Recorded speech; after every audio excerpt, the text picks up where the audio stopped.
Денеска утрото го започнуваме со Дино Чупевски, кој е комуникацијски менаџер, но воедно и продуцент со долгогодишно искуство. Во продолжение ќе слушаме нешто повеќе за неговите вообичаени утрински ритуали, нешто повеќе за Атриум здруженијето, но исто така и нешто повеќе за неговата професија како продуцент, односно со какви се предизвици се соочуваат самите продуценти. Да му посакаме добро утро. Добро утро, Марија. Дино, како изгледа едно ваше вообичаено утро? Дали може би имате омилени утрински ритуали кои што секојдневно ги следите?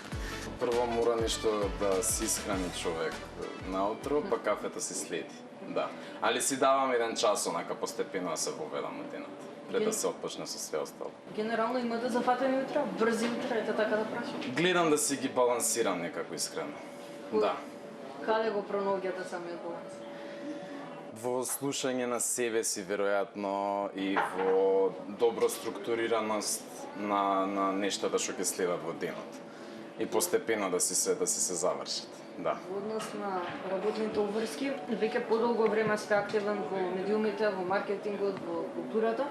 Од тука ќе прашам како се снајдовте во овие професии и кој беше клучниот момент кој што ве наведе кон продукција? Па некако негував интерес за повеќе области уште од самите веројатно студентски денови. Ми беше природен след да влезам во комуникациите од некој си аспект, ама пак од друга страна интересот за уметноста од повеќе некако аспекти природно однесе кон тоа да почнам да се бавам и со продукција. Се сеќавате на почетоците? Да, како не е тоа до толку одамна. Спонтано произлезе некако еве конкретно за продукцијата сама по себе, баш по на основ на пријателскиот однос со режисерката со која што најмногу имам соработувано, со Хана Миленковска. Така произлезе да почнеме да работиме на една представа. Одлука беше тоа е првата представа уште пред 4 години има веќе практично. И оттаму следеше следниот проект, па природно дојде одлуката да се формира здружение заедно со уште неколкумина блиски. И така настана Атриум. Да, тоа беше пред 4 години. Да, четвртата година практично е сега.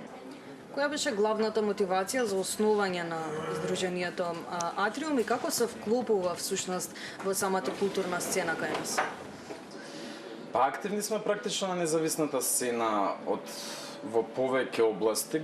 Генерално фокусни се интердисциплинарните, театарските, видеопродукцијата и сега постепено почнуваме да ги истражуваме аспектите за младинска едукација преку уметничка пракса во известни теми конкретно.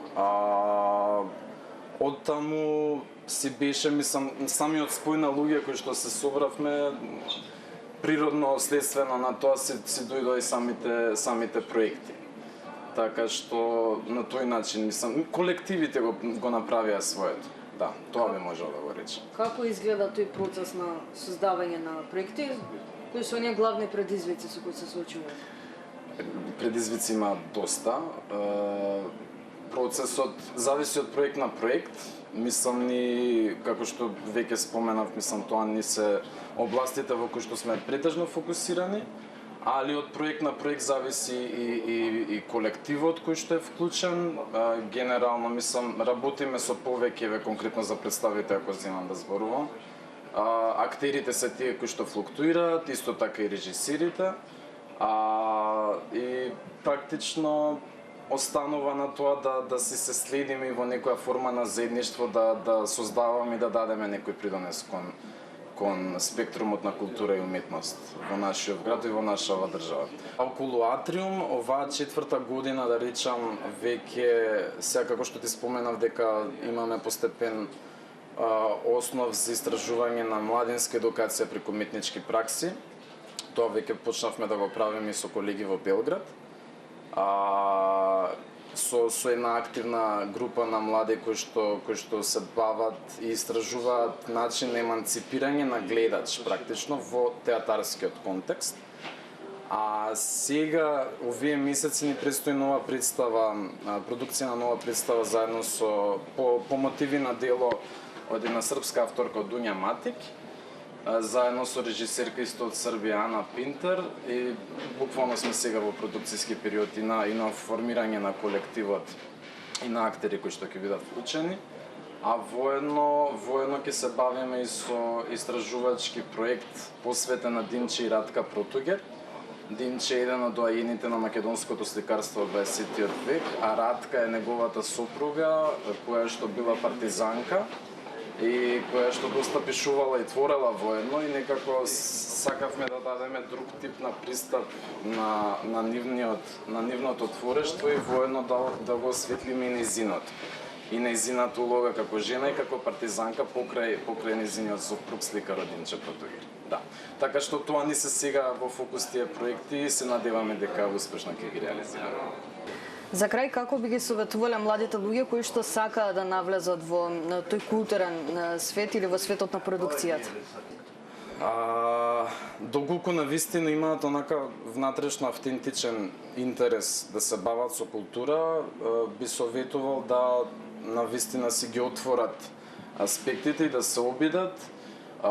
Градов конкретно нуди доста организации кои што се активни, верувам дека би биле отворени вклучително и ние за млади луѓе кои што би сакале да научат повеќе за оваа област. А воопшто, мислам, на младиот човек навистина би му советувал да се слуша и да се истражува себе си, особено во 20-тите години, некако да што е можно повеќе истражи, да види кои му се вистинските места кај што се чувствува комфортно и кај што се чувствува свој, да речеме. Ви благодарам многу за одвоеното време и за првото утренско испијано кафе. Благодарам на тебе.